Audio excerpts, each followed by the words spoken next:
Hello, everyone. Ian Hamilton here with Good Virtuality, and thanks for giving me your time today. You can become a member at goodvirtualreality.com and also support independent VR journalism directly with a donation. Today, I'm joined by Hans Wiberg from Be My Eyes. Hi, Hans. Where are you tuning in from today? Hello, and thank you for having me on your podcast. I am in Denmark. I am approximately 100 kilometers south of Copenhagen, where I live. So, yeah, thank you. Why don't you tell me about Be My Eyes? I'd like you to introduce it for anyone who's never heard of the organization. Yes, thank you. Be My Eyes is an app for blind people or low vision people. It kind of started way back, but we launched in 2015, and what our primary function in the first many years was a video call, like a FaceTime call. So I'm blind myself, so if I'm in my kitchen and I need to see what is the temperature on the oven, I can pull out the phone and point it at the oven, and then I hit the Be My Eyes button, and then we will find a volunteer who is willing to take the call. In my case, someone in Denmark speaking Danish, and then it's just like a FaceTime call, and then I will point the phone at the oven, and the volunteer can say, move it a little to the right, and so on. So that was kind of the basic idea of Be My Eyes. Since then, we have added AI as everybody else, and so now you can also simply take a photo and get a very detailed AI description of what you're pointing your phone at. So that's kind of the very short version of what we do. Got it. And one of the reasons I reached out to you is I had an experience on the bus here in New York where I saw an older woman who had the Meta AI glasses on, and it was one of the only people in that sort of demographic that I've seen wearing these glasses. It's mostly younger men that I see wearing the glasses, and I kind of believe that they kind of skew towards that demographic. So I asked them, do you ever take photos or videos with the glasses? And they said no. They use Be My Eyes. They said that they have low vision and they use the Be My Eyes feature on their smart glasses. And then I wrote about that online. I've been tracking the smart glasses for a long time. Obviously, we cover VR here at Good Virtual Reality, and that's my focus. But all sorts of computerized eyewear are related to VR technology in a lot of ways. It seems like a lot of people are using this feature of the Meta smart glasses in larger numbers every day. So I put that post out there into the internet saying, hey, I just saw this use case out in the real world, just going about my day. And it was really interesting to see the reactions from people where there was a couple people that didn't believe that I was making it up, that like I was trying to do PR service for Meta by sharing this mythical interaction. And then there was a couple people that were like, I've never heard of Be My Eyes. I actually signed up for it after I read about this. And I just had my first assistance call where they were on someone's phone looking around their kitchen, helping them clean up after cooking something. I also signed up for the service as well, and I got a call, but I wasn't able to pick it up quickly enough. Someone else, I think, picked up the call before I was able to, so I'm still waiting on my first call for the service. I wanted to give that little introduction there so you understand why I sort of reached out to you and wanted to have this conversation. Was I really wanted to wrap my head around this growing use case of actually wearing computerized eyewear and being able to use Be My Eyes through it. Do you have any kind of a sense of how many people are using that use case today versus the phone? We do. I mean, this is a very right on time subject for a kind of a sad reason, because at least in Denmark or also in the UK and I believe in the US, there have been some stories about young men misusing glasses to film young ladies when they don't want to be filmed and whatnot. And so it is very important that we explain that we as blind people, we really need to be able to use Meta smart glasses and also other smart glasses for that matter. It doesn't have to be Meta, but I mean, I learned that Meta has sold 7 million pair of those glasses. So it's quite a big number. And about 2% of those who buy a pair of Meta glasses are blind or low vision. So it's not like tremendous big numbers, but in the blind community, it is quite a significant number. You cannot really do anything with the glasses that you cannot do with the phone, but it is just so much more convenient to use the glasses. When you have a guide dog and a white cane and a backpack or whatever, then it's so convenient when you can just say, hey, Meta, and then say, be my eyes. And then your glasses will call one of our volunteers. So we have a partnership with Meta about this. Also, Meta has an AI built into their glasses. So you can hold something up in front of the glasses, and then you can say, hey, Meta, what's in front of me? Or what is the brand of this? Or can you read the text? And then the glasses will take a photo and have an AI describe what in front of this person. So it is really, really convenient. And I'm kind of mad about people ruining what we are using, and we get kind of to be a suspicious person with those glasses on, and yeah, I'm just super sad about that. We as blind people have to deal with what stupid people do out there. So I'm sorry I'm ranting about, but it just yeah, annoys me quite a bit. We need to have this tool. There has been other glasses available, but they were more like 3, 4, 5,000 Meta glasses. They are still, I believe, around 300. So it is something that is within reach for a lot of people. It's still $300, but it's easier to get $300 than $3,000, and that's also why so many people have bought these Meta glasses. And I really hope that when people see that you also have a white cane or a guide dog, that they will not be kind of met with suspicion. But yeah, it's just something we need to kind of be aware of. Yeah, I totally understand. And have you had any sort of negative interactions for wearing the glasses? Has that been something you've heard about from your community? I have not heard about any blind people who has been questioned or anything. But last week we had a huge media event about the bad people doing bad stuff. And there was even some national politicians who were thinking about that they should ban the glasses altogether, which I would think would be a really bad thing to do. It is not the glasses that are doing the bad stuff. But of course, yeah, if you cannot get the glasses, you cannot use them. So I cannot get the point, but I think it's a little overkill. Let's see how it goes. But it is something that we spent some time on. Yeah, I understand. So let me understand, you said about 2%. Is that the tens of thousands or hundreds of thousands of users? That's a tens of thousands. So tens of thousands of blind and low vision users are sort of connecting Be My Eyes to the Meta Smart Glasses, and you get access to both your hands when you do that instead of holding the phone out in front of you and Exactly. giving up one hand for the accessibility features here. That's dramatic, right? Like, Yeah. so have you explored the use of VR headsets, putting Be My Eyes through an Apple Vision Pro or Meta VR headset? No, we have simply because the Vision Pro, totally amazing. They are so expensive. It did not make sense for us. To be honest, I think you can use Be My Eyes on those. There might be 1 or 2 person who does that. Most blind people don't have that much money. We are only focusing on getting Be My Eyes onto something that is somewhat affordable. It's not meaningful for us as a free service to really spend time on making this service available on those. And most people, even though they are blind, they don't want to look like something super special when they're out on the street. And that's the amazing thing about the Meta Ray-Ban sunglasses, that you look like everybody else with a pair of cool sunglasses, at least for now. It means a lot to blind people to not stand out more than you do with the white cane.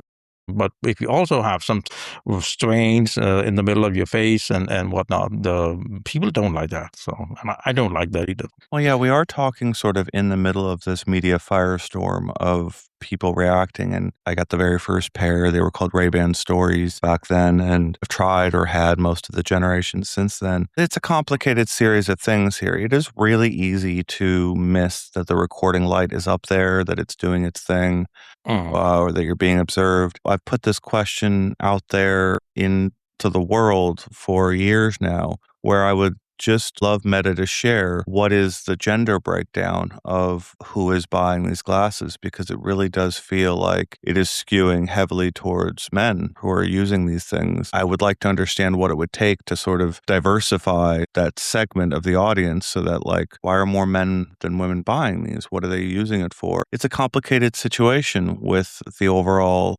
accessibility situation here. It's becoming more common in public now to see someone wearing these glasses and say, "Hey, are you recording me right now?" And I have to understand, is that an interaction that should be happening? And from your perspective, if you ask that of a blind person who's using the Be My Eyes app to help them see, "Are you recording me?" And you just said a few minutes ago that you haven't heard any of those interactions happening in your community yet, but it feels like it might be coming, like it might happen. What effect do you think that will have? I'm the founder of Be My Eyes, and I have spent so much time talking about the glasses. And even my wife said, "Don't wear those glasses if you don't use them." And I was like, okay. 2 weeks ago, I would never think about not wearing them. I would just put them on and say, okay, maybe I need them. And then they are also sunglasses and so on. But now I put them in my pocket, and then when I need them, I take them out and put them on. And I mean, I should not have to do that. That is simply wrong, because I have never done anything wrong, and I have no intentions of doing something wrong. Of course, also blind people can do stupid stuff. That's not what I'm saying. But at least we have a very good reason to use those glasses to understand our surroundings, and we should never think twice about putting those glasses on. But I totally understand why people don't want to be approached by people who maybe don't even know what a white cane is or anything like that, and just see the glasses and say, "Hey, what are you doing?" We use them to, "Hey, is this the right bus?" So that that will quite often be other people, maybe not right beside you, because then you can ask them, but there might be people who come out of the bus and see that you are standing there filming them or whatever. It can easily be kind of a uncomfortable situation where you don't really have time to explain, "Hey, I'm blind, I'm using this for accessibility and whatnot, and then, but I have to get onto the bus right now." So I think there will be some where you kind of limit yourself more than you have to. I think that's kind of the result of this. And I really, really hope that this will kind of die out within a few months or something. But I mean, we all, or some of us at least, remember Google Glasses when they came out. 14, 15 or something. I mean, there was bars that you could not go into, and all kind of hate around those glasses, glass holes, I think it was something called. And of course, people also kind of jump on, "Hey, they don't like what Meta is doing with our data, and now they have a good reason to hate Meta for what they are doing." I also think there's some kind of revenge thinking going on. Maybe not like you really think about it in that way, but it kind of feels good to say something bad about one of the most big and influential companies in the world that maybe not behave the way you would like them to behave. So I think there's some hidden there as well. But I'm just totally focused on how can I help my fellow blind people use whatever accessibility tool they want to use when they want to use it. Interesting. There's so many things to talk about here that might honestly get a little bit uncomfortable here. We're trying to talk really in a nuanced way about this. I think you're spot on about some of the motivations from people sort of trying to hit back at one of the most influential forces of modern life and just looking for sort of any way to kind of push back at what they're doing. I'll talk about one specific interaction here. When I used to wear the Meta glasses, I've stopped wearing them lately because I haven't felt comfortable with them. I don't like the feel of making other people uncomfortable or potentially uncomfortable just by wearing cameras near my eyes. Back when I wore them, there's this interaction of going to the bathroom. And I walk into the bathroom, and the moment I sort of start walking in there, I take the glasses and I put them on the top of my head. So they're pointed upward, away from everyone, away from even being considered that they're in use. So they're on the top of my head, pointed at the ceiling. They can't really spot the lenses because they're pointed at the ceiling, but they know that they're out of use and out of the way. And so there's this moment of social consideration that I was putting into the use of the glasses of just, let's not make anyone feel awkward here. The opposite of that interaction for a blind person, I mean, that's a critical moment where a blind person would need to find the urinal or the stall and maybe actively be using the feature to help me find where I need to go to the bathroom. And I don't know that that's being used right now with Be My Eyes, or whether they've got other ways of navigating that very uncomfortable social situation. You are more than welcome to use the Be My Eyes and the glasses to find the door into the toilet or the restroom. But when you open the door, you put your camera away, even though you're blind, because it is absolutely possible to find. It might not be a pleasant thing, but you can feel your way around, and if there is someone in there, you can ask them. And I mean, I'm 62 years old, so I've been to many restrooms in my life, and I have never had an issue.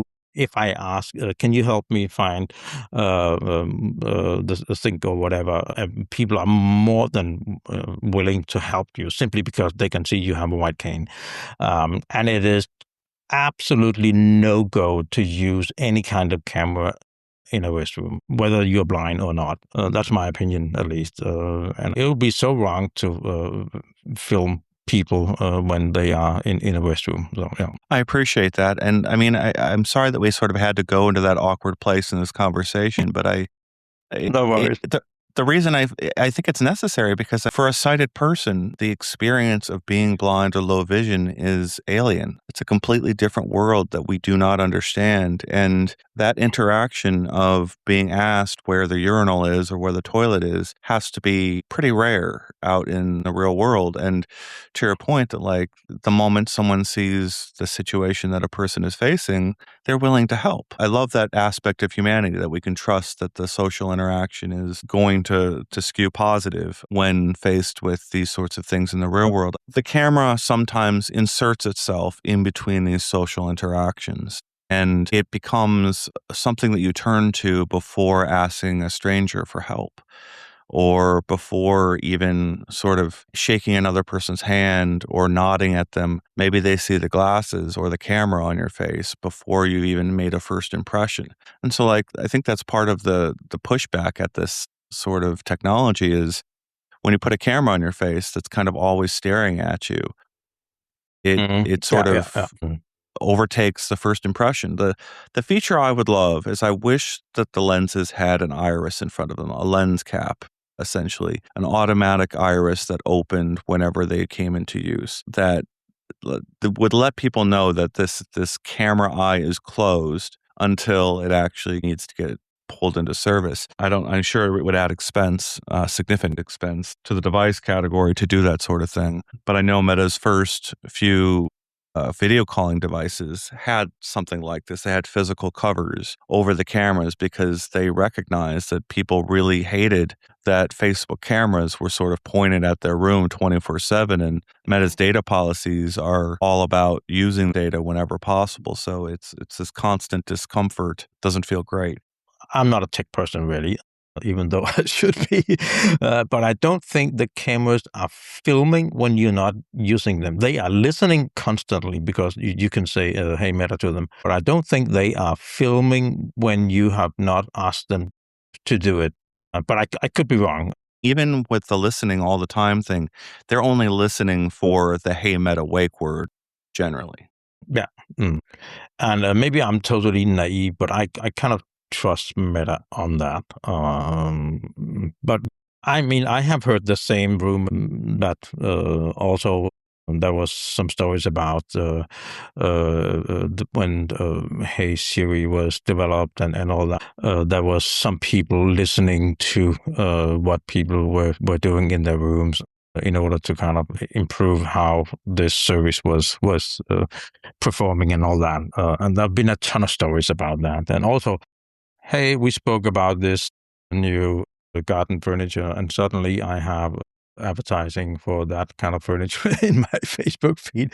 I mean, I have no clue if this is right or wrong, but I believe they don't film without your knowledge. Yeah, totally understand. And I believe generally that's true. Where I'm going with this is there's another interaction where holding out your hand with a phone in it in a very sort of like extended manner is a very obvious social signal that anyone 100 feet away can sort of see if they're a sighted person. That's not the case with the white light of the meta glasses. If you're not sort of turned towards the person, like if you have to be turned directly towards the direction of the person that's looking at you in order to see that the white light of the meta glasses are filming. If I want to take a photo or a video of something, hold my arm in a very obvious pose that sort of alerts everyone in the area, hey, he's taking a photo or video.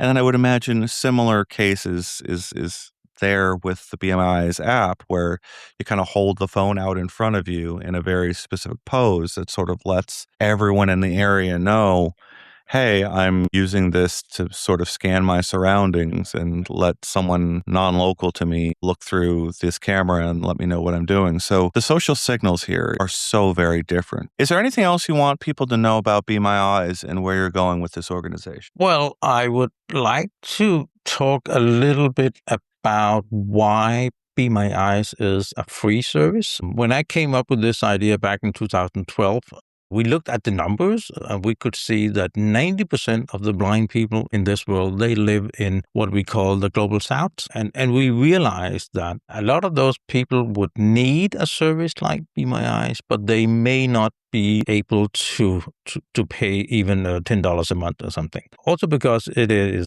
at least in the beginning, it was mainly volunteers who were kind of doing the work. Basically, Be My Eyes is just a middleman between the blind person and the volunteer. So we decided that if possible, Be My Eyes should be a absolutely free service. And I'm super proud that we have been able to do that for those, more than 10 years that we have been operating. So I think it is important to know that when you sign up as a volunteer, that you are a part of really helping one-on-one a blind person do something that they otherwise would have to wait for someone else to come around and help them. I just think it is important to understand what kind of organization we are. We still try to make money though, and that's why we have partnered up with companies like Google, Microsoft, Spotify, LinkedIn, Procter & Gamble, Hilton Hotels, and whatnot. So if you as a blind person, if you need assistance with one of their hotel rooms or your Microsoft service, whatever you're using, you can, as a blind person, you can reach their customer service directly through our app. And those companies, they are so happy about this partnership that they are willing to pay Be My Eyes. Sometimes we find it a little funny that one of the smallest companies in the world, Be My Eyes, has Google and Microsoft as our customers. But it makes sense for them because Be My Eye has grown into be the biggest blind app in the world. So it also makes sense for them to partner with us simply because we are quite big in this very small area. But that is how we can keep Be My Eyes running as a free service and assist blind people no matter where in the world you are. If you have access to the internet, you can use Be My Eyes for free. And we have 10 million volunteers and we have 1 million blind people signed up for Be My Eyes. So this is, in my humble opinion, pretty amazing that this little idea so many years ago has grown into this kind of phenomenon. So thank you. Well, thank you so much for the time, Hans, and I appreciate the context of this conversation. I think we covered a lot of the ground. If you sort of imagine strangers interacting in public, people who are wearing the meta glasses and those who are not, how do you wish those interactions go in the future? How do you hope strangers interact with one another in order for this to not be a problem? We simply need to help each other here. And I hope that your listeners will defend blind people who are using those glasses. We need to educate each other. And thank you so much for bringing this issue up, which I hope it will kind of die away, but I'm not sure. But I will fight for our users to be able to use the glasses simply because it is so convenient and it gives you a bigger freedom to do this. And of course, we as blind people, we need to simply adjust to a new reality and maybe take the glasses off when we don't need them and put them on when we need them, at least for maybe the next 6 months or whatever, until this is kind of settled, I hope. We need everyone to be aware of this. And if you have someone who is totally fired up about this issue in your family or workplace, please have a conversation about that. Blind people use those kind of glasses for their life, basically. So, yeah, thank you. Well, thank you so much for the time. It is really interesting to think about the mass use cases here. We put some numbers here into this conversation today. Tens of thousands of blind people being aided by this tool inside the glasses form factor. I wonder what the numbers of misusers are, right? The people who are surreptitiously filming others in public spaces, intensely rude about it, and filming others and being aggressive in their filming of strangers. Is it the tens of thousands? Probably not. No. It is always the very few who ruin it for the majority. And they just need to stop doing that. Yeah. I'm going to just preach empathy between people out there in public, understand other perspectives, and do what you can to understand that not everyone sees the world the same way you do. Thank you so much for the time, Hans, and good luck with Be My Eyes. I guess I assume you're going to be on a lot more pairs of glasses in the future. 7 million is just a start. Thank you so much for having me on your podcast.